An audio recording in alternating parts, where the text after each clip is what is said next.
Ay, Ahí está. Buenas noches, hermanos, ¿cómo están? Bienvenidos. Acá estamos en un regalo que nos da el Señor para compartir en la región de Cuyo y con la gran alegría de tenerlo a nuestro ya eh, invalorable, realmente maravilloso Fray Hugo Almirón.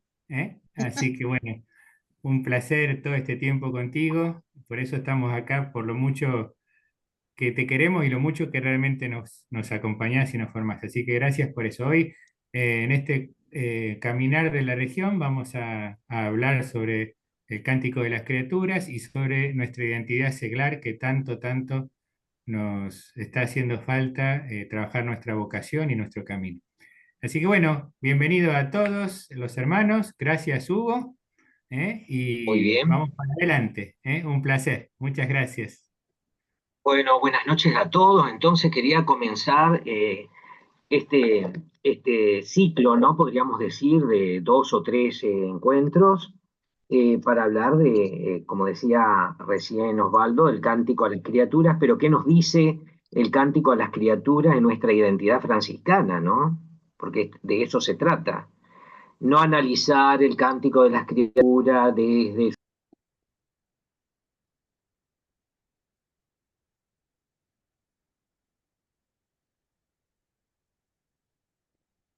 Se cortó. Se cortó acá también. No sé quién más estará. Sí, se cortó. Ahí retoma.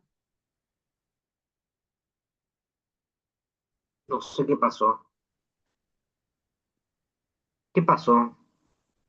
Se cortó. Pero se cortó la transmisión, salimos todos. No, vos solo estabas afuera. Estamos Ah, Está, nosotros. Huguito. Seguí bueno, nomás. entonces debe ser mi,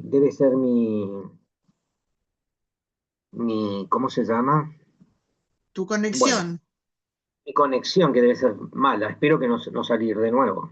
Bueno, entonces, más que nada, el tema era este que decía Osvaldo, ¿no? Entonces, el cántico de las criaturas desde una respuesta también, desde una integración a la identidad del franciscano seglar, ¿no? Eh, Nosotros sabemos que generalmente eh, la regla y vida de los franciscanos seglares es esta, dice la regla de ustedes. Guardar el santo evangelio de nuestro Señor Jesucristo siguiendo el ejemplo de San Francisco de Asís, que hizo de Cristo el inspirador y centro de su vida con Dios y con los hombres. Bueno, si ustedes saben que las tres reglas, las tres órdenes, tiene en la misma introducción. Comienza así: guardar el santo evangelio de nuestro Señor Jesucristo. Se les pide a los frailes, se les pide a las clarisas y se les pide a los franciscanos seglares. Guardar el santo evangelio de nuestro Señor Jesucristo. Entonces, esto hay que tenerlo en claro, porque algunas veces uno dice, es mejor que, yo he escuchado por ahí, no siempre, es mejor que nos hable a los laicos un laico, es mejor que nos hable a un fraile, es mejor que nos hable a una clarisa una clarisa. Los tres tenemos en común seguir el santo evangelio de nuestro Señor Jesucristo. Y ahí está la unidad de las tres órdenes, ¿no? Esto es clarísimo, entonces, pero ¿de acuerdo a qué? De acuerdo al ejemplo de San Francisco de Asís, también es para los seglares, de acuerdo a San Francisco de Asís. Y es también para la primera orden y también para las clarisas. Ahí está la genialidad también de las reglas, ¿no? Entonces, que después se agregó lo de San Francisco, porque Francisco no escribió de acuerdo a mi persona, ¿no? Se agregó después, por supuesto, dentro de la cultura y de la corriente y la espiritualidad franciscana. Yo quería comenzar no con el cántico de las criaturas, sino también Francisco llamaba el cántico del hermano sol. No el cántico, porque por ahí uno puede confundir a las criaturas. No se canta, Francisco no canta a las criaturas, sino él se pone al unísono con las criaturas. Por eso se va a llamar el cántico del hermano sol, yo soy hermano del sol, yo soy hermano de la luna, yo soy hermano de las estrellas, del agua, del fuego, del viento, de la madre tierra, ¿no? Entonces, hay una, ya desde entrada hay una connotación de fraternidad. No que yo me posiciono apartado de las criaturas y voy a decir el cántico a las criaturas o las criaturas que cantan al Creador, no, sino de las criaturas, porque yo también soy criatura, ¿no? Y yo soy el que canto ese canto en unión con las criaturas. Dice Espejo de Perfección 118, acuérdense que Espejo de Perfección es una de las biografías antiguas, ¿no? Y dice en el número 118, después del fuego, amaba con amor singular al agua, porque representa la santa penitencia y la contrición, por las cuales se limpian las manchas del alma y porque la primera ablución del alma se hace con el agua del bautismo. Así, cuando se lavaba las manos, se cuidaba de elegir un lugar en el que no pudiera ser pisada el agua que caía a tierra. Por supuesto que también hay un poco de exageración, ¿no?, en esto, pero también hay como un cuidado, una admiración, ¿no?, de Francisco a la obra del Creador, ¿no? En las criaturas, él se quedaba en éxtasis, contemplando a la creación, contemplando una hierba, un bosque, un paisaje, el mar, contemplando las montañas, contemplando las aguas. Entonces, yo creo que hay un alma contemplativa de entrada en Francisco para poder realizar y escribir y crear el cántico de las criaturas, ¿no? Si no tuviese un alma contemplativa, sería difícil, ¿no? Y ya vamos a ver por qué. Pero también fíjense que este autor de Espejo de Perfección va a decir que primero amaba el fuego. Primero, Francisco consideraba que el fuego era algo esencial, inclusive hay otras partes donde no quería que se apague el fuego de las velas, sino que se consuma solo y que se apague solo el fuego. ¿Por qué el fuego? Porque es luz, pero también porque es vida, porque es dinámico. En el Cántico de las Criaturas aparecen los 4 elementos fundamentales de la filosofía presocrática, ¿no?, como principios del pensamiento, como principio del saber y como sustrato del alma.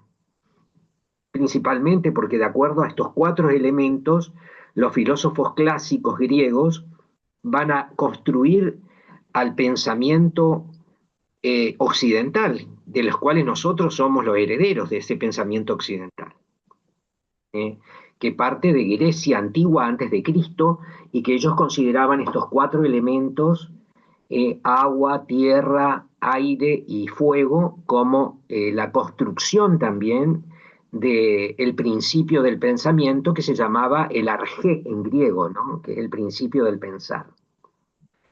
Y estos 4 elementos van a aparecer, con otros elementos más, por supuesto, en el Cántico a las Criaturas, en el Cántico de la Criatura, ¿no? Entonces, van a aparecer esto como elementos básicos, como sustratos del alma, como principios del pensamiento, pero de un pensamiento simbólico, porque el cántico está lleno de símbolos.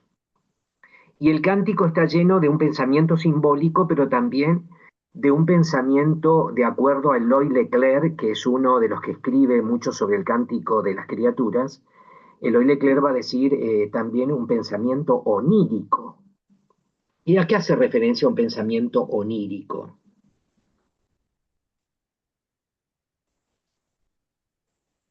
Un pensamiento onírico tiene que ver no con el pensamiento del sueño, pero el sueño que tiene mucho simbolismo, una carga simbólica muy grande. Cuando uno interpreta los sueños a nivel psicológico, ¿no? Freud, en la interpretación de los sueños, por ejemplo, carga de simbolismo distintos elementos, ¿no?, del sueño. Por ejemplo, un cuchillo, soñar con una montaña, soñar con un árbol, soñar con el fuego, soñar con algo persecutorio, soñar con algo de muerte, o sea, o con un nacimiento, o con un casamiento, guarda sus simbolismos dentro del pensamiento onírico. El pensamiento onírico, eso que yo sueño, no significa literalmente eso que sueño. Por ejemplo, soñar con la muerte significa que estoy capacitado para cambiar de vida y rehacer mi vida y comenzar de nuevo. O que tengo que morir a algunas cosas negativas de mi persona para comenzar un nuevo crecimiento.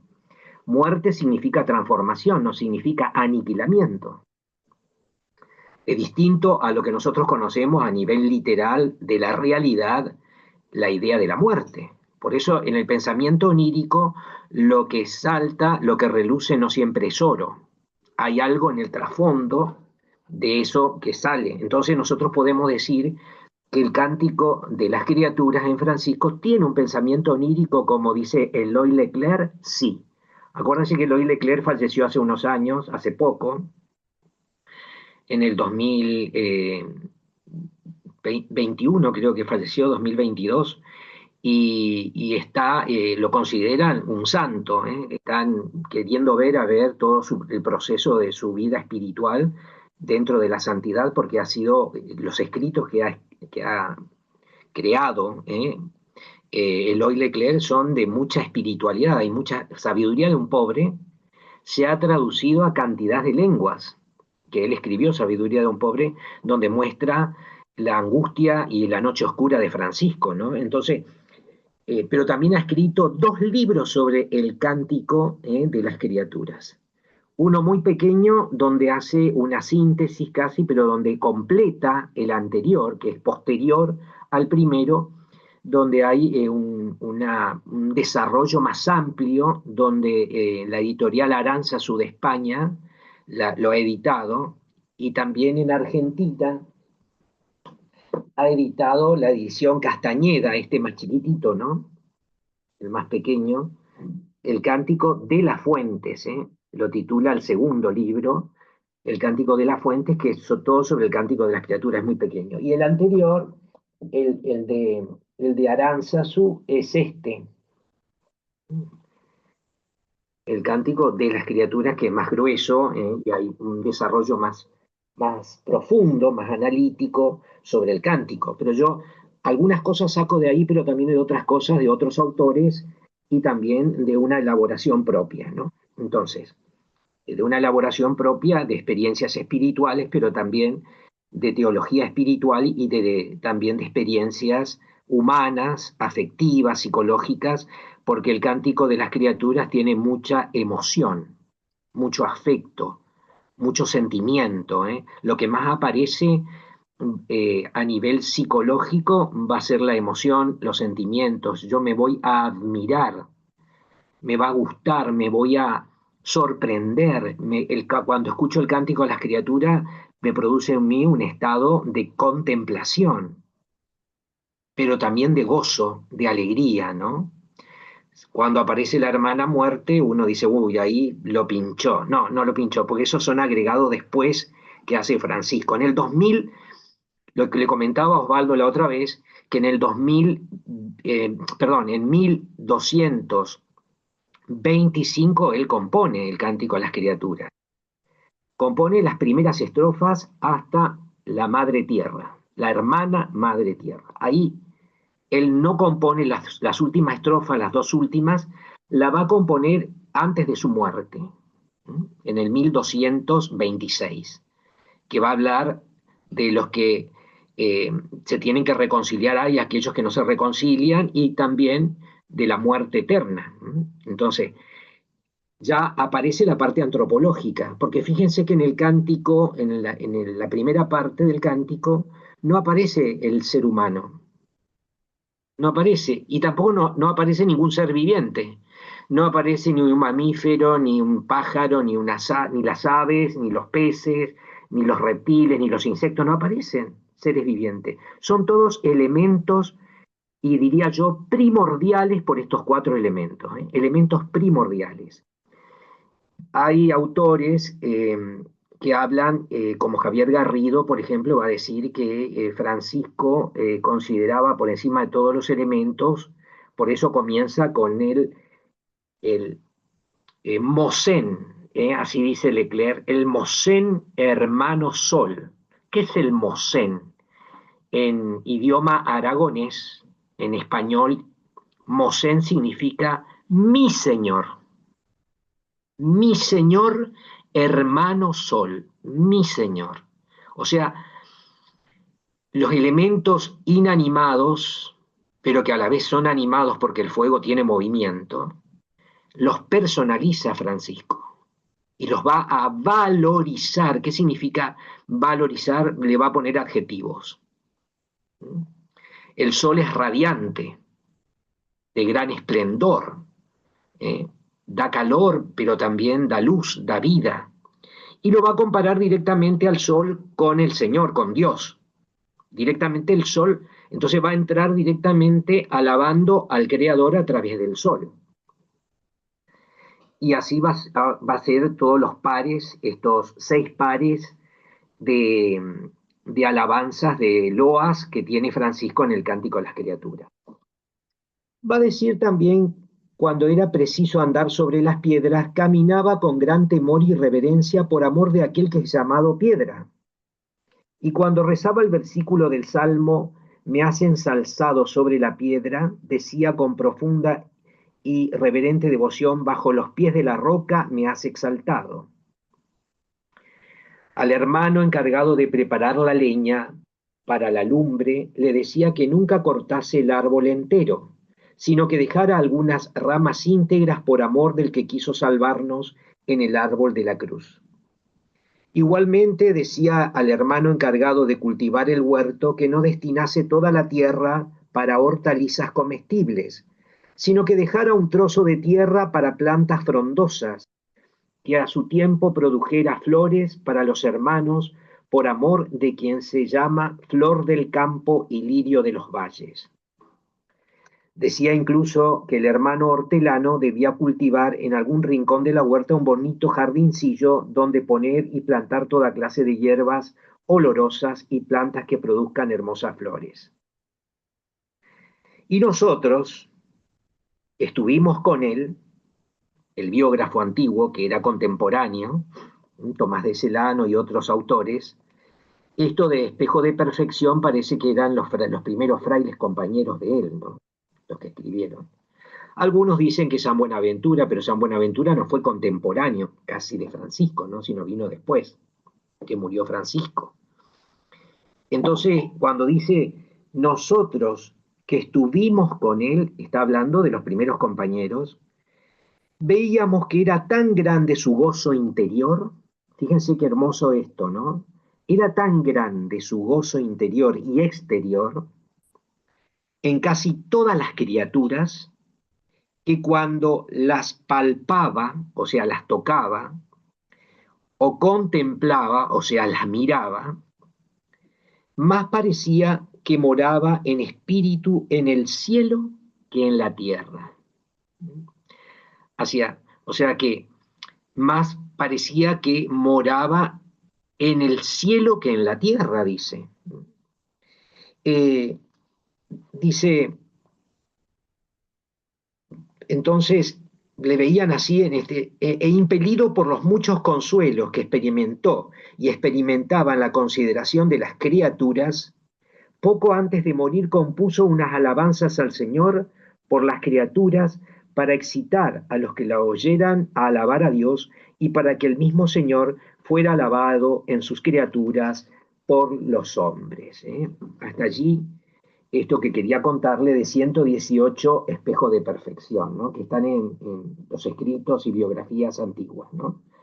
Entonces, ¿qué contemplamos acá? El tema de la contemplación, ¿no? El tema de la contemplación en Francisco. El Cántico de las Criaturas nos lleva a tener una mirada contemplativa, y esto es lo primero que yo quería hablar, porque ustedes me pueden decir, ¿y cómo vamos a identificarnos nosotros con elementos inanimados? ¿Y qué nos puede decir a nosotros una alabanza parecida al profeta Daniel, que hay una alabanza a la creación? O los salmos también, hay varios salmos que alaban a la creación, sobre todo el Salmo 148, 49, que hay una alabanza a la creación. Entonces, Hay una diferencia en la alabanza a la creación de la Escritura, y que hay inclusive hay también una especie de alabanza indirecta cuando Jesús habla de la providencia divina, los lirios del campo, las aves del cielo que no tejen ni hilan, perdón, los lirios que no tejen ni hilan, y las aves que siembran, no cosechan ni siembran. Entonces, todo eso, igual que los salmos, igual que lo del profeta Daniel y otros textos de la Sagrada Escritura, no personalizan a los elementos inanimados o a las criaturas. En cambio, en el cántico las criaturas sí, y las va a valorizar. Si nosotros vemos, por ejemplo, todo lo que significa en el cántico a las criaturas, fíjense que dice, en el cántico a las criaturas dice, la hermana agua es útil, humilde, preciosa y casta.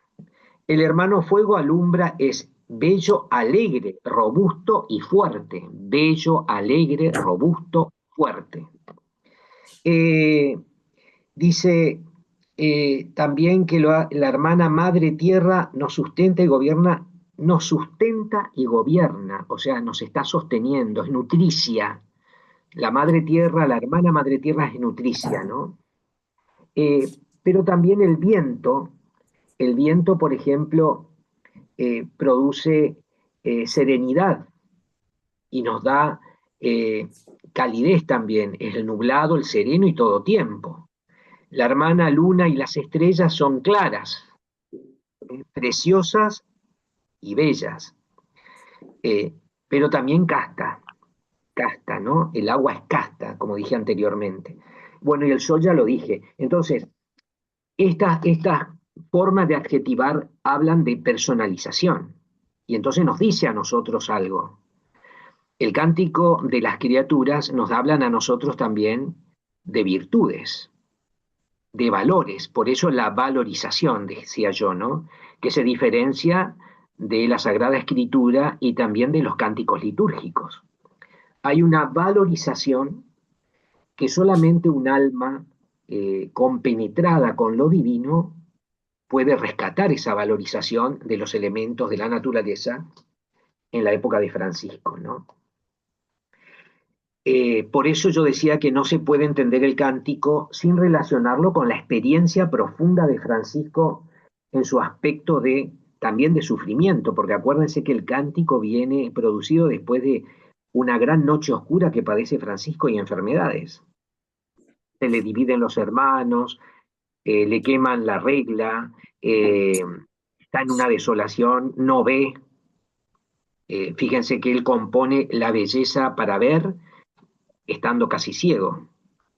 Inclusive Clara le arregla ahí en San Damián una especie de cabañita pegado al monasterio de las Clarisas, al conventito, ¿no? Porque era un pequeño convento, también no era un gran monasterio. Y Francisco ahí siente también que la noche se está apartando, porque el cántico habla de mucha luz. Es el momento de gran esplendor. Es un momento, el cántico, donde la gloria de Dios ya empieza a aparecer y la luz empieza a ser filtrada en la oscuridad, ¿no? Y a romper la oscuridad y a vencer la oscuridad del alma de Francisco.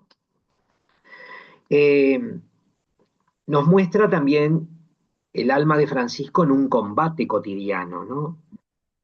Por los valores evangélicos y la búsqueda del gozo sobrenatural, ¿no? Generalmente está considerado dentro de la literatura italiana como el poema básico de la lengua italiana, porque está compuesto antes de la Divina Comedia, muchos años antes de la Divina, casi 100 años antes de la Divina Comedia, ¿no? Que la Divina Comedia está considerada también la base de la lengua, pero este es lo más original, es como decir, no el del Quijote del Cervantes, sino el Mio Cid de España, ¿no? Entonces, el Mio Cid en español era la lengua popular española y que empieza a vislumbrarse, ¿no? Y es considerado como un poema en lengua vernácula común popular que se usaba en Italia en ese momento por Francisco y los hermanos, ¿no?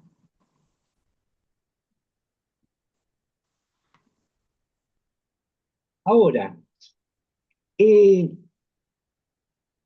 la vista de las criaturas, el esplendor que cada elemento del cosmos puede producir en nosotros, nos lleva a otra consideración, más allá de las valorizaciones, a otra lectura. ¿Hay una celebración cósmica? Sí, hay una celebración cósmica. ¿Hay una alabanza al Creador por medio de las criaturas? Sí, hay una alabanza al Creador por medio de las criaturas. ¿Hay una transformación en el alma de Francisco? Sí. Ya comienza en un estado de oración más profunda, de unión con Dios. El cántico va a hablar de la unión del alma de Francisco con Dios. Ya se está produciendo, yo creo que con la estigmatización que tiene un año antes, acuérdense que nosotros la estigmatización vivimos el año pasado, el aniversario, ¿no?, de la estigmatización de los 800 años, fue en 1224, 2 años antes de su muerte. Entonces, con la estigmatización se produce, lo vimos el año pasado, nosotros también en el retiro, ¿qué se va a producir? El matrimonio espiritual en Francisco. Yo lo dije en el retiro que dimos en San Luis. El matrimonio espiritual, o sea, el matrimonio espiritual, la unión esponsal, se produce fuertemente con la estigmatización. Pero esa unión es sellada fuertemente con la transformación que produce el cántico espiritual que se trasluce y que trasluce el alma de Francisco ya transformada en la gloria de Dios. Por eso es una celebración, ¿no? Pero ¿qué pasa con el cántico de las criaturas? ¿Para qué me sirve? ¿Para qué va a servir a la Orden Franciscana Seglar? ¿Y para qué me sirve a mí? ¿Y para qué sirve a nivel fraterno o comunitario? El cántico de las criaturas va a servir para descifrar mi interioridad. Yo exploro mi propia interioridad, descifrando la expresión de las criaturas. Descifrando la expresión simbólica que tienen las criaturas, yo voy a poder descifrar también aspectos de mi vida espiritual, aspectos de mi alma, pero también aspectos de mi fraternidad, aspectos de mi identidad. Cómo yo me posiciono en la espiritualidad franciscana, cómo yo estoy identificado con los valores de la Orden Franciscana Seglar, con el Seglar franciscano, y cómo yo estoy participando también del Creador en las criaturas a través del cántico, ¿no? Pero sobre todo esta antropomorfización de lo simbólico en el cántico me ayuda también a volcar también mi humanidad en estos aspectos de la simbolización de las criaturas. La alabanza al Creador a través de las criaturas me muestra una afectividad, ¿no? Principalmente la afectividad de Francisco. Sabemos que la oración, vimos el año pasado, que la oración franciscana es por excelencia oración afectiva. Y si es oración afectiva, tenemos que promover sentimientos, emociones y afectos en la misma oración. La oración afectiva arrastra a la oración vocal y a la oración mental o meditación.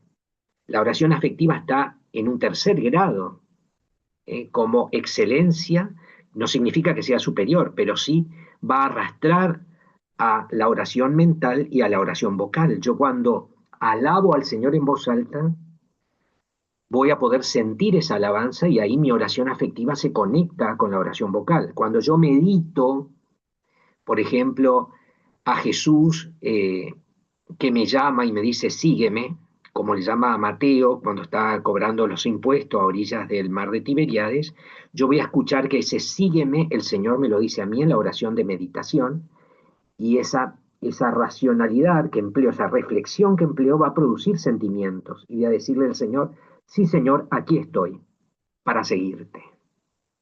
Entonces, el cántico de las criaturas, yo voy a decir, sí, loado seas mi Señor, o mi Señor, hermano Sol, porque yo creo que el Sol es mi hermano. ¿Y por qué es mi hermano el Sol? Porque me ilumina, porque el Sol me da calor, porque el Sol es mi hermano, pero también es un hermano que puede ser el líder, que puede ser un hermano de mi fraternidad, que puede ser una hermana de mi fraternidad, que tenga estas cualidades del Sol. Yo uno estas cualidades del Sol, por ejemplo, a los que están dirigiéndonos, que están en el servicio de la dirección o en el servicio del liderazgo, ¿no? O sea, ¿qué es el líder?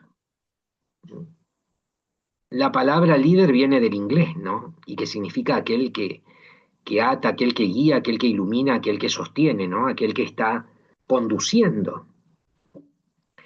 Pero el liderazgo franciscano no se ve desde una superioridad jerárquica como podemos entender en otras espiritualidades, ¿no? El liderazgo franciscano se ve desde la fraternidad. Y la fraternidad, la relación de la fraternidad implica igualdad. Implica también una cuestión de sintonía.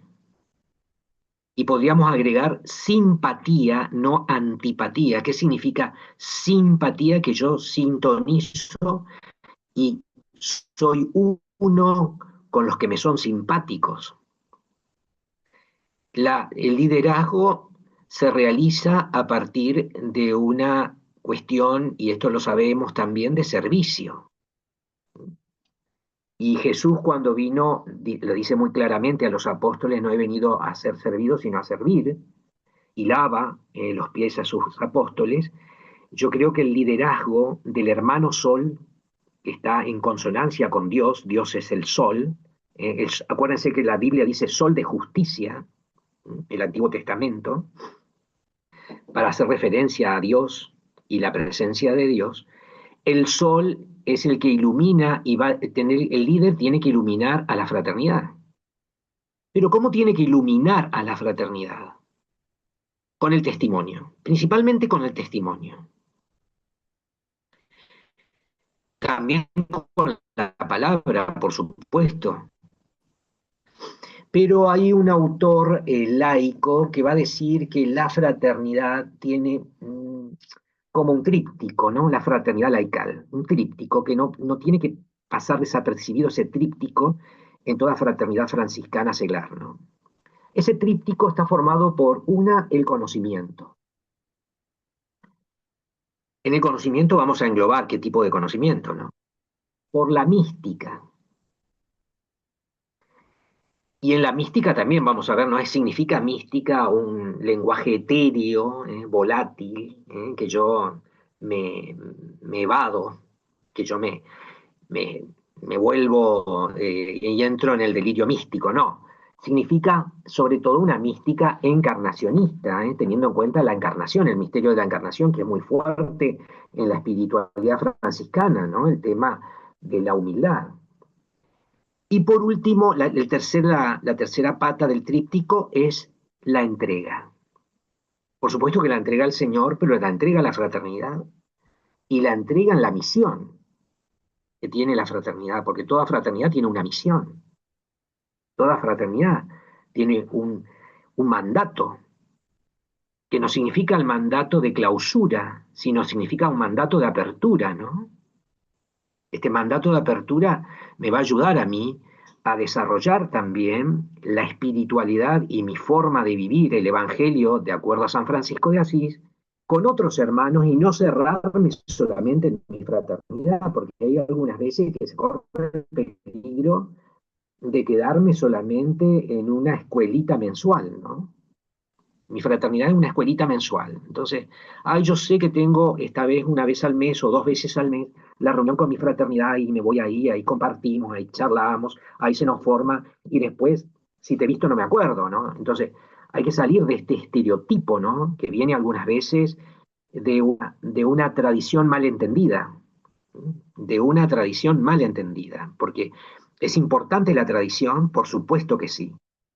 Es importante lo que hemos vivido y lo que uno ha recorrido, por supuesto, porque la orden franciscana seglar tiene siglos, no es algo de ayer, ¿no?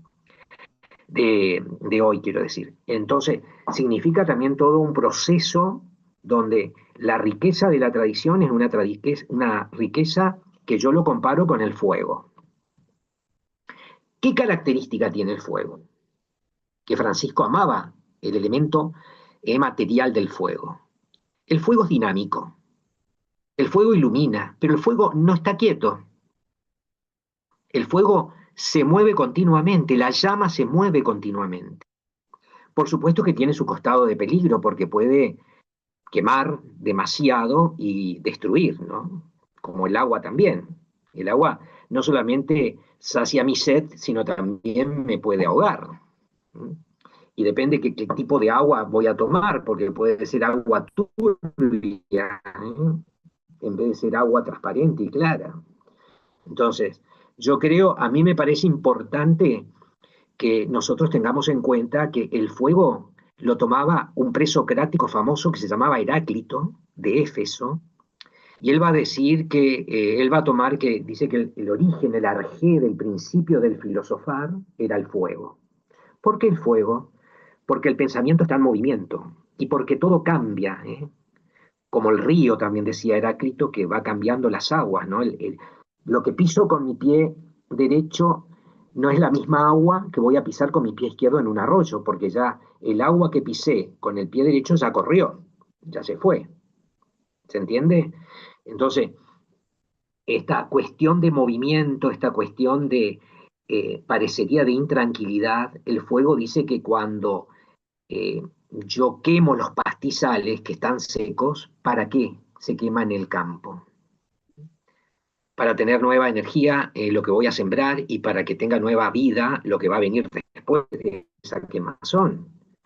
Por supuesto que hay algunas veces que hay que tener cuidado de no producir incendios, ¿no? Como ha pasado y sigue pasando. Bueno, el dinamismo del fuego es el que tiene que tener el seglar franciscano y la tradición de nuestra fraternidad y de nuestra espiritualidad como seglar franciscano. Ustedes tienen que tener el tema de la tradición dinámica, no una tradición estática, sino una dinamis donde se tiene en cuenta lo anterior, pero se va incorporando lo nuevo que yo voy descubriendo también en mi accionar y en mi vivir.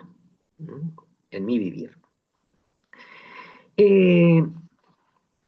Heráclito, voy a tomar Heráclito porque me interesa mucho por lo que él propone, y es una palabra muy difícil que les recomiendo que no escriban porque si no se van a confundir, se llama enantiodromía, la enantiodromía heraclitiana, enantiodromía heraclitiana, ya lo vimos algo, yo lo nombré algo el año pasado, tiene que ver con la ley o el principio de los opuestos.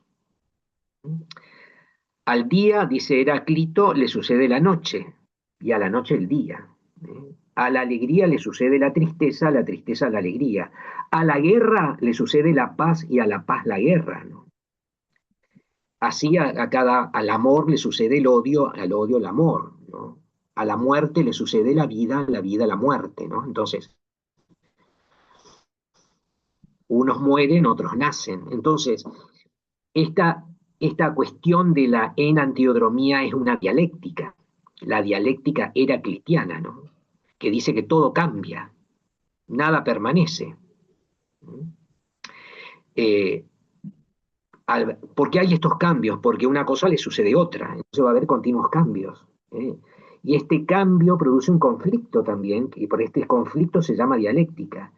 Fíjense que Francisco desde su experiencia contemplativa espiritual de transformación, cuando compone el cántico, ya se asomaba la muerte. Por eso va a poner la muerte en el año que muere. Va a agregar estas dos estrofas y entre esas dos estrofas está la muerte. La hermana muerte, va a decir Francisco, porque la muerte le va a llevar a la gloria, a lo que aspiró su alma toda su vida, que es la unión con el amado, es la unión con Dios de manera definitiva, ¿no?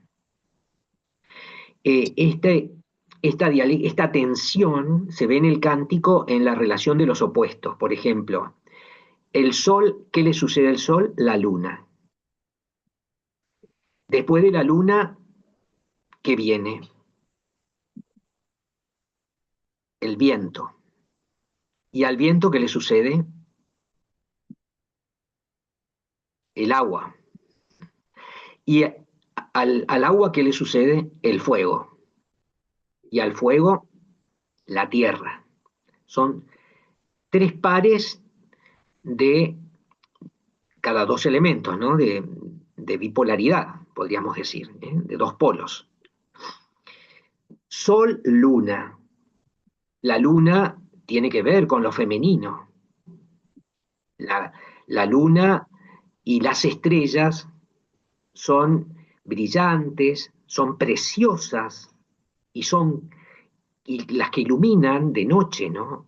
La luna siempre ha estado asociada en la antigüedad con el elemento femenino de la ternura, de la maternidad, con el elemento femenino de la intuición, con el elemento femenino de la calidez, de la dulzura, ¿no? La luna, como el sol con el elemento de energía, de virilidad, de decisión, de empuje, de racionalidad, ¿no? Y así cada elemento, si nosotros vemos, por ejemplo, el viento es el que está en movimiento continuo también, y de todo tipo. El aire que nos da vida, el oxígeno, si no lo tenemos, morimos. El viento puede producir energía, y está la energía eólica que tenemos ahora nosotros, ¿no?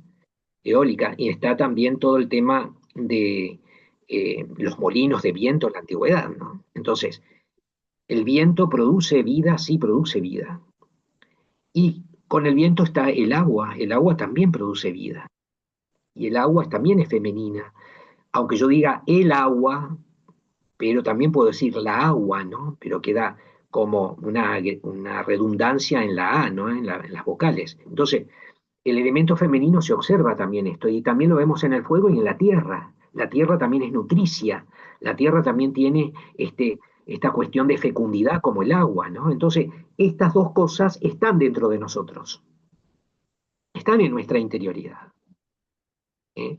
Tanto el aspecto femenino como el aspecto masculino, pero también como estas dos vertientes, ¿no? Tanto la vertiente de las cualidades o características o adjetivaciones o valorizaciones femeninas como las valorizaciones, virtudes o cualidades masculinas, ¿no? Esto lo vimos el año pasado cuando yo hablé del ánima y el ánimo, ¿se acuerdan?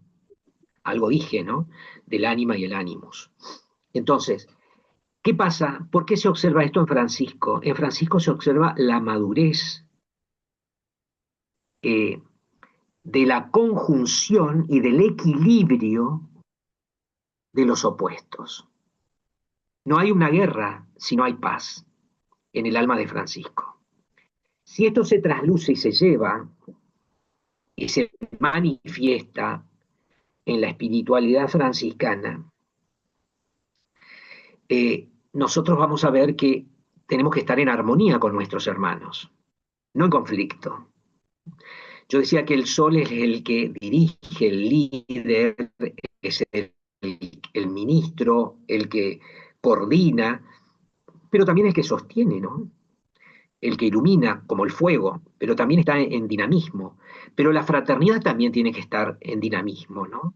No tiene que ser una fraternidad estática, sino tiene que ser una fraternidad que muestre vida, ¿eh? Como el agua.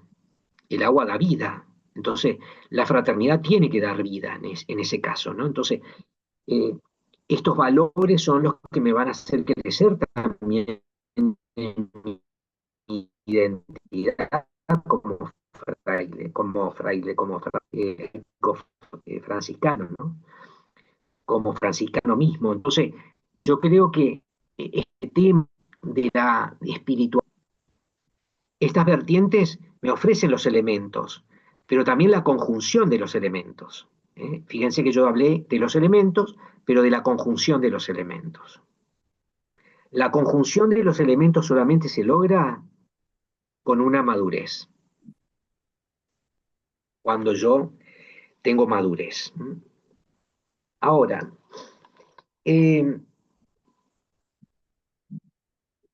cada criatura va a manifestar un poder, ¿no? Cada criatura nombrada en el cántico va a manifestar un poder y una belleza y una trascendencia y una bondad del Altísimo, de Dios. Esto va a robar el alma de Francisco y va a producir también una comunión con Dios por medio de las criaturas. O sea, Francisco va a tener una comunión con Dios por medio de las criaturas. Yo podríamos nombrar esto como nombran varios autores, se nombra al cántico de las criaturas como una fraternidad cósmica. Hay una fraternidad cósmica, sí, en Francisco. La dimensión de unión con Dios se ofrece a través de esta fraternidad cósmica, pero también a través de esta mirada contemplativa y a través del accionar, ¿no? Nosotros podemos decir que la mirada contemplativa tiene 5 núcleos en el cántico de las criaturas, ¿no? 5 núcleos, la mirada contemplativa. Es importante el cuarto y el quinto, porque el cuarto va a hablar de la fraternidad humana y el quinto de la fraternidad cósmica. La mirada contemplativa del cántico primero celebra el elemento de Dios. ¿Cómo comienza el cántico? El cántico comienza y dice: Altísimo, omnipotente y buen Señor, tuyas son las alabanzas, la gloria, el honor y toda bendición. A ti solo, Altísimo, te corresponden, y ningún hombre es digno de pronunciar tu nombre. Fíjense que comienza con Dios directamente, el cántico de las criaturas, no con las criaturas, sino con Dios. La exaltación de Dios como buen Señor. Tuyas son las alabanzas, la gloria, el honor y toda bendición. Y a ti solo, Altísimo, te corresponden. Entonces, la mirada contemplativa del cántico nos arroja de entrada a Dios. Nos arroja de entrada a Dios. Esto lo tenemos que tener en claro. Segundo núcleo de la mirada que hay en el cántico de las criaturas. Muchas veces la mirada contemplativa nos muestra una contemplación que subyuga nuestros sentidos, ¿no? Pero subyuga nuestras emociones, nuestros sentimientos. Lo que yo decía, la contemplación del cántico yo la tengo que hacer desde la oración afectiva, más que nada. La oración afectiva usa el símbolo, que es diferente al signo. El símbolo es multisignificativo, o sea que tiene muchos significados. En cambio, el signo tiene un solo o dos significados nada más. Hay una diferencia entre un lenguaje simbólico y un lenguaje de signos. El cántico tiene un lenguaje simbólico, tiene un lenguaje imaginal, pero también tiene un lenguaje arquetipal. ¿Qué significa arquetipal? ¿Qué es el arquetipo? viene de dos palabras griegas, argé y tipoi. Argé significa el principio, el sello que hay. Un argé es un sello, un modelo, un molde, ¿no? Significa algo antiguo el arjé, lo primero, lo más antiguo. Y tipoi significa el molde, el sello, ¿no? Entonces, arjé es un sello, arquetipo, arjetipoi significa un sello antiguo, un molde antiguo. Ese molde antiguo está eh, en todas las culturas, en todos los pueblos, en todas las sociedades, en todas las religiones. También en la cristiana, también en la católica, no estamos exentos de arquetipos. Por ejemplo, la comunión. ¿Cuál es el arquetipo del sacramento de la comunión? El pan y el vino, el alimento. ¿Cuál es el arquetipo del bautismo? El agua, la vela, la luz, el fuego. ¿Cuál es el arquetipo de la unción de los enfermos? El aceite. Entonces, hay elementos materiales que tienen connotaciones simbólicas que hacen referencias a la vez, eso es ese símbolo, a un arquetipo antiguo, que viene de la antigüedad, porque el aceite significaba en la antigüedad, por ejemplo, que se usa en la unción de los enfermos y también en otros sacramentos como en el orden sagrado, ¿m? Y como también en la confirmación, ese aceite consagrado que lo vemos nosotros renovado en la misa crismal, todos los años en Semana Santa. Entonces, ese aceite, yo voy a hablar que en la antigüedad ya se usaba un aceite para curar heridas. Entonces hace referencia a algo antiguo, arquetipo, antiguo ya. El agua servía para bañarme, para limpiar también las heridas, pero también para sacarme la suciedad, la mugre. El bautismo en el río Jordán, ¿no? De Juan el Bautista, que Cristo lo asume y también es bautizado por Juan el Bautista, para limpiar las manchas, el pecado, ¿no? Pero también hay algo antiguo en el agua, las aguas del diluvio, las aguas torrenciales del diluvio, las aguas del del Mar Rojo, que se abren para ofrecer la salvación al pueblo elegido, que sale cautivo de Egipto. Entonces, ¿hay arquetipos que nos hablan de algo antiguo? Sí.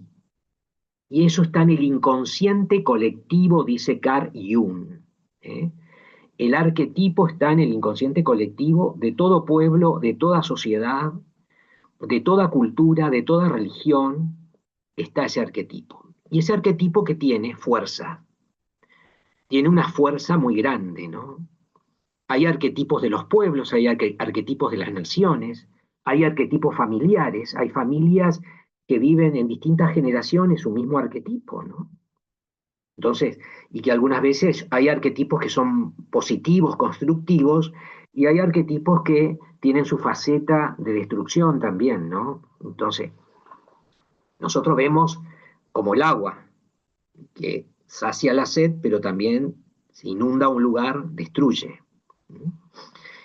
Así cada arquetipo que tiene su elemento simbólico está en nuestro inconsciente. El inconsciente es aspectos de nuestra mente que no lo hacemos consciente todavía, ¿no? Entonces, esto va a hablar Carl Jung, que es un psiquiatra suizo, alemán, y que él va a desarrollar todo el inconsciente colectivo, ¿no? Que significa que tenemos en común con todos los pueblos y todas las naciones, y analizando los cuentos, las leyendas, y las religiones y los sueños. Él va a ver que hay sueños que se repiten en distintas, se fue a África, estuvo en Asia, estuvo en América, con los aborígenes, los indios Pueblas de México, estuvo analizando en las culturas nórdicas de Europa, los arquetipos de los pueblos vikingos, de los celtas, de las religiones budistas, de las religiones africanas, de las religiones, junto con la religión cristiana y la católica. Entonces, él va a ver que hay sueños que en las distintas culturas se van repitiendo. El sueño de la caída, el sueño de la persecución, el sueño de la bruja, el sueño de las serpientes, el sueño del viaje. Entonces, o el sueño también de la muerte, ¿no? Que se van repitiendo en distintas culturas. Esos sueños tienen elementos arquetipales. Bueno, vamos nosotros de nuevo a esto. Esto lo tengo que decir para entender bien a dónde quiero llegar, ¿no? Tenemos todavía otras charlas más. No sé hasta qué hora tengo, Osvaldo, porque quiero lanzar unas preguntas. Y ya estamos en una horita, casi una horita que estamos, así que Bueno, andalo bueno, viendo vos. voy a ¿Sí? ir redondeando para continuar después, Dale, entonces. dale. Muchas gracias. Voy a nombrar los otros núcleos, ¿no? Que yo nombré recién 2 núcleos, ¿no? Nombré el núcleo de la centralidad de Dios al comienzo del cántico, y después el otro núcleo, la oración afectiva que se desprende del cántico, afecto y sentimientos de nosotros, ¿no? Hay un autor franciscano, Francisco de Osuna, que escribió el tercer abecedario espiritual, que lo leyó Santa Teresa de Jesús y fue la conversión, la reconversión de Teresa para eh, lanzarse de lleno, Santa Teresa de Ávila estoy hablando, ¿no? Para lanzarse de lleno en la oración de recogimiento. Francisco de Osuna es un gran teórico de la oración de recogimiento, y es un franciscano, ¿no? De la primera orden, eh, y que escribe el tercer abecedario espiritual. Escribe 6 abecedarios, y el tercer abecedario es el que habla más del recogimiento, ¿no? Del recogimiento activo y del recogimiento infuso, ¿no? Y él va a decir en este libro y en otros escritos que tiene que todo franciscano y toda alma tiene que buscar la consolación, no la desolación. La consolación espiritual, ¿qué significa? Y quedarse en la consolación. Por ejemplo, Dios me puede consolar los sentimientos con paz, con amor, con alegría, con tranquilidad, con dulzura. Entonces quedarme ahí. Si en la oración, mi oración personal o en la oración comunitaria, yo me quedo con ese consuelo, tengo que buscarlo, dice Francisco de Osuna, no huir de los consuelos. Muy diferente a la espiritualidad ignaciana o jesuítica o jesuita, que habla y que dice que hay que rechazar los consuelos o no apegarse a los consuelos. Francisco de Osuna dice, sí, hay que buscar los consuelos, no apegarse, pero sí buscarlos, ¿no? Y cuando vienen esos consuelos, quedarse, ya sea en una oración vital o en una oración personal que yo puedo tener, ¿no?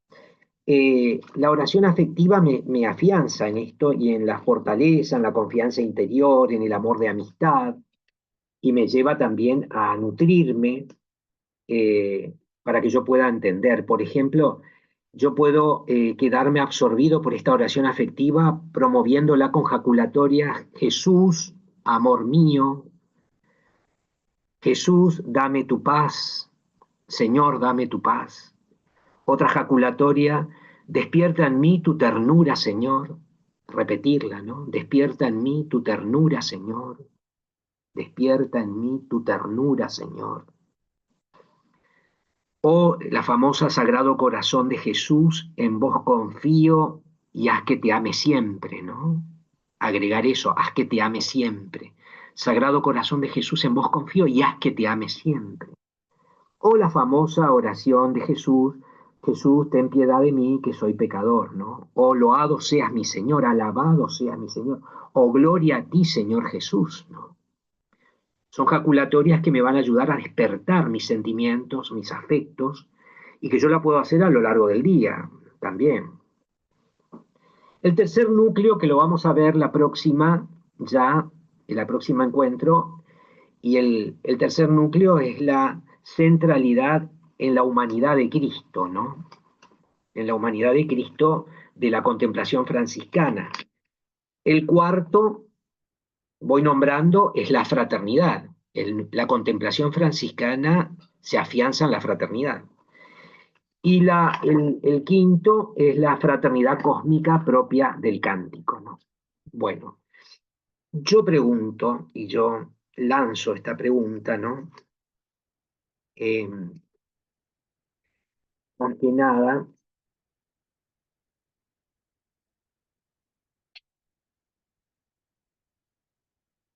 analizando cómo comienza el cántico. Ya cuando nombra a las criaturas, que comienza por el sol, que lo hace y lo asocia explícitamente Francisco con Dios, con el Altísimo, con el Señor, porque dice Mosén, mi Señor, Mosén, mi Señor, por ejemplo, y termina las loas al Altísimo con quién? Con la hermana Madre Tierra. Uno tiene que ver con la altura, altísimo, ¿no? Y la otra tiene que ver con el humus, la tierra, lo bajo, lo humilde. Entonces, comienza el cántico de las criaturas con el sol y lo concluye con la madre tierra, con la hermana madre tierra. Entonces, a nosotros nos tiene que cuestionar, ¿qué nos dice esto a nosotros? Como franciscanos seglares, ¿no? ¿Qué nos dice? ¿No es un acercamiento al Altísimo que pasa a un tiempo por la humilde y ferviente comunión con todas las criaturas y por la apertura del alma a las propias honduras? Pero también cuando yo nombro la Madre Tierra, tengo que descubrir un alma que está llena de tierra. ¿Cómo descubro mi alma ante el humus, ante la humildad de la tierra, ¿no? Porque la tierra tiene característica de humildad. Fíjense que es una característica del hábito de los frailes el color marrón, ¿no? O el color gris, como tienen los conventuales, ¿no? Entonces, tiene que ver con el tema de la tierra, tiene que ver con el tema de la humildad, de la minoridad, ¿no? Entonces, yo creo que comienza con lo altísimo, lo sublime, pero y termina con la humildad, ¿no, Francisco? Yo alabo al Señor, pero soy un gusanito pecador, ¿no? Dios es mi todo, pero yo soy casi nada. Entonces, eh, yo como seglar franciscano incorporo, tengo en cuenta para relacionarme con Dios mis límites. Como seglar franciscano, tengo en cuenta para relacionarme con los hermanos el reconocimiento también de mi vulnerabilidad. O sea, me relaciono con los demás solamente desde la soberbia, porque el sol es soberbio, por supuesto que sí, el sol es muy soberbio, ¿no?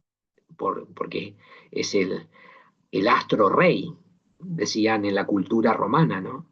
Entonces, en la religión romana. Entonces, soy soberbio, me dejo llevar por lo que yo sé,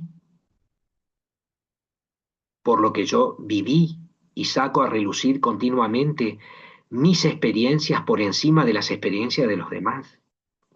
Entonces, ¿cómo estoy ubicado en la fraternidad? ¿Hago una realidad estos dos polos del sol y la tierra como un equilibrio espiritual en mí?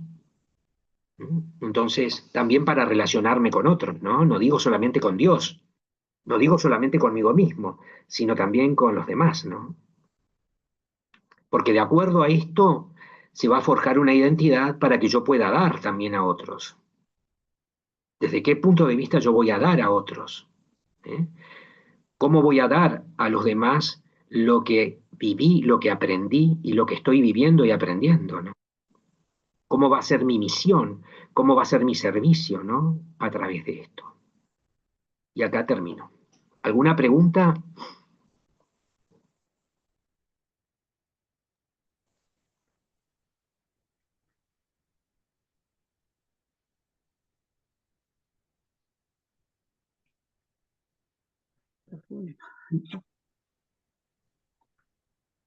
Nos dejaste sin palabras, Sus. Por favor. Ya es tarde, Hugo, disculpen, me pasé un poco. Sí. listo. Acá, Gustavo. Ah, ¿qué A decís, mí, Gustavo? a mí me quedó lo del arquetipo.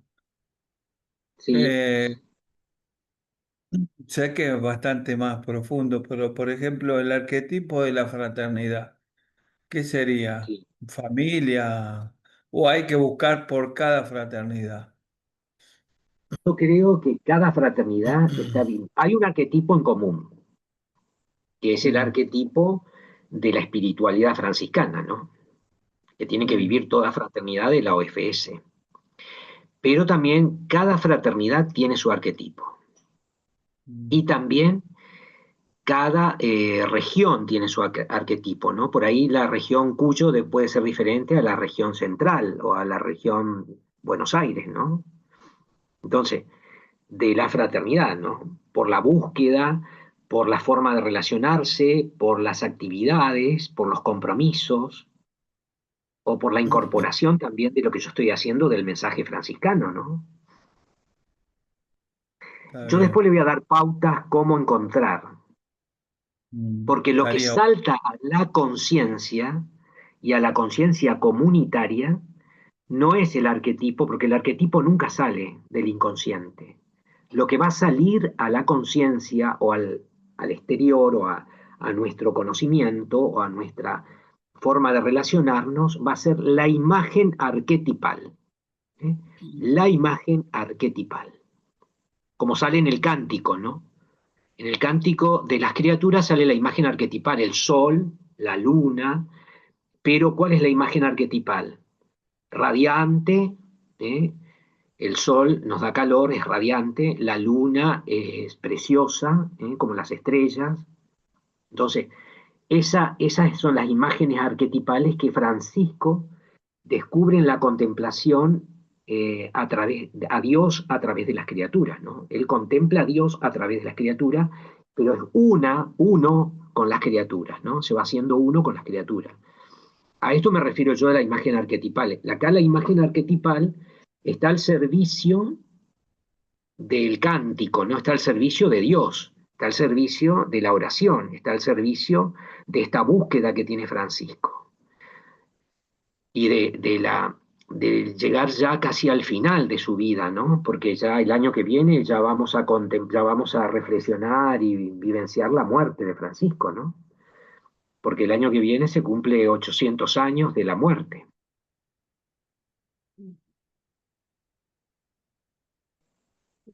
Gracias. No, por favor.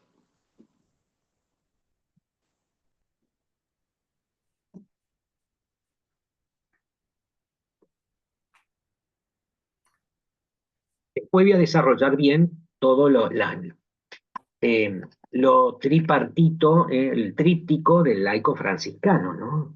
¿Por qué el conocimiento? ¿Por qué la mística? ¿Y por qué la entrega? ¿No? Eso lo voy a desarrollar a través de estas dos charlas que quedan, ¿no? Asociándolo al cántico, ¿no?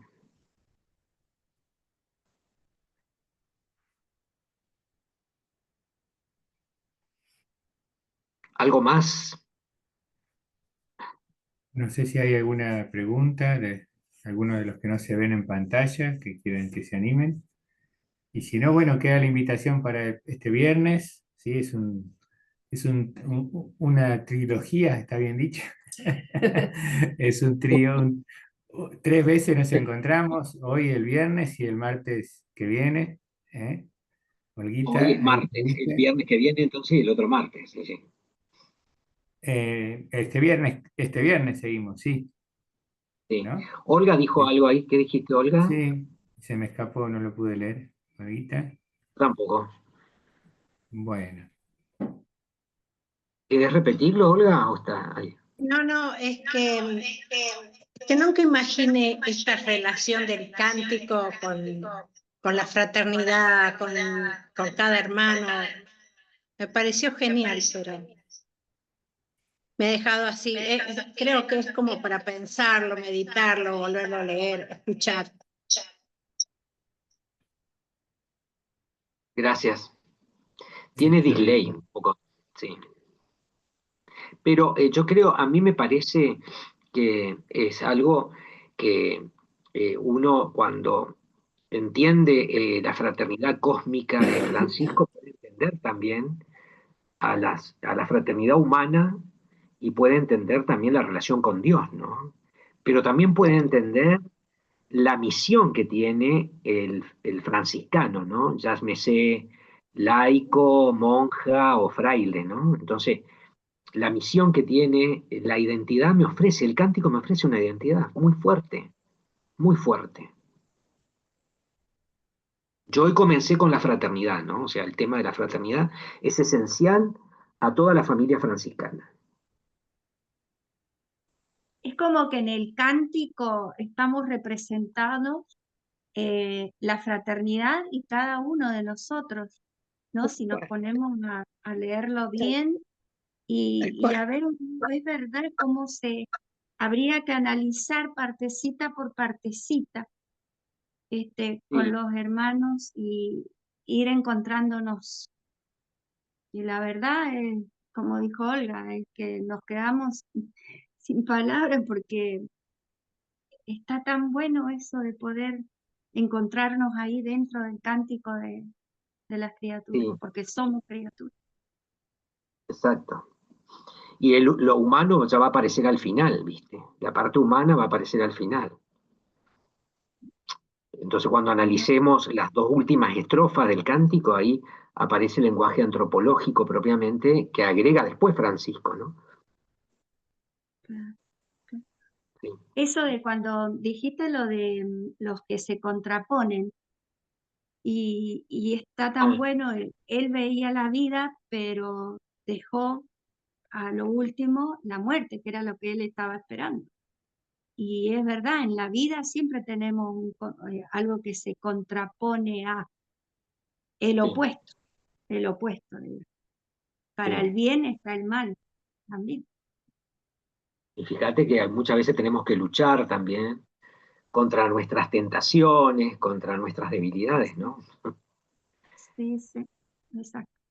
Yo lamento que el viernes no voy a poder estar porque es el cumpleaños de nuestro párroco, Fray Raúl, y no nos perdonaría que no estemos en su cumple festejando. Así que bueno, esas son las veces que Bueno, vamos a poder estar. no hay problema. Pero me encantó. No hay problema. Muchísimas Lo mismo gracias. va a quedar grabado, dijo Sí, Osvaldo. sí, eso Sí. es lo bueno.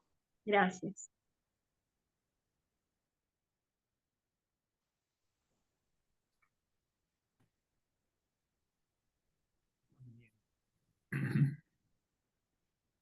¿Algo más?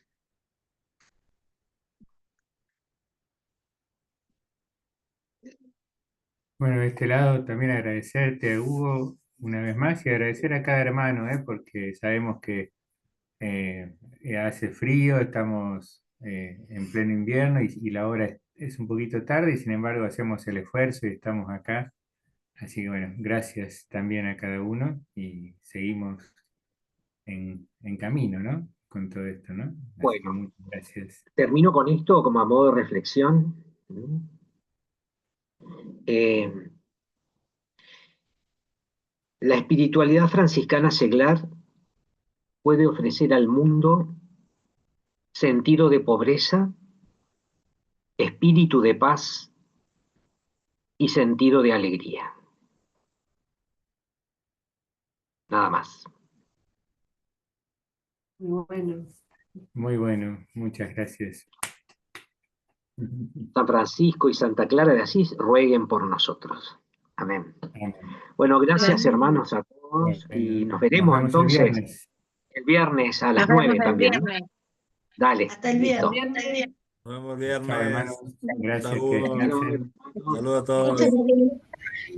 Chao, hasta el viernes. Abrazo grande.